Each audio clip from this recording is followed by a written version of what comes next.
Hey everyone, Ash here with the Better Than Yesterday blog. If you are not self-insured, then life insurance is the best option to make sure that your surviving loved ones are financially taken care of. We all know that finances are stressful by itself.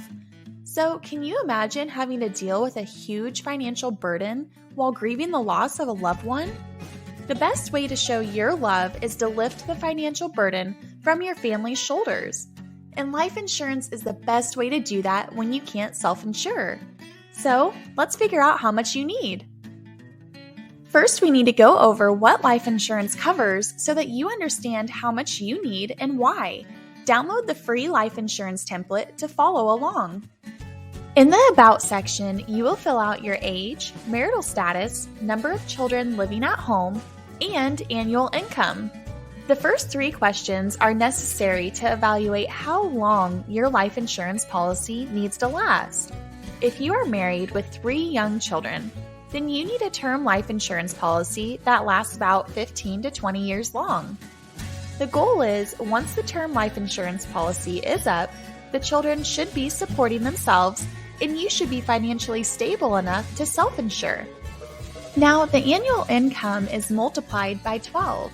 When deciding on life insurance coverage, you need to have coverage that is 10 to 12 times your annual income, especially if you have a spouse or children that are dependent on your income.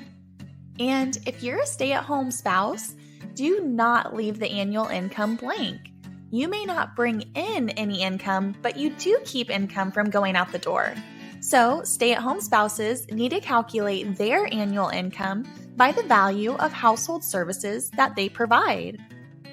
Now on to your debts.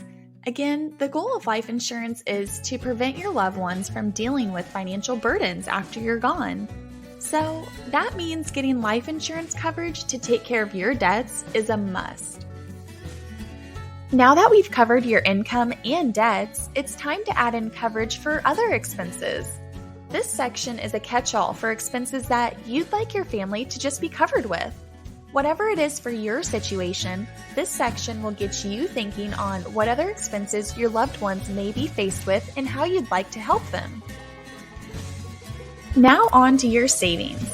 Here is where we'll figure out if you're capable of self-insuring.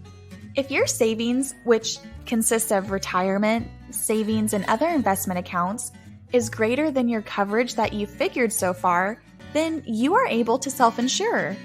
And if your savings isn't greater than your current accumulated coverage, then you will just subtract your savings from the accumulated coverage to see how much life insurance you really need.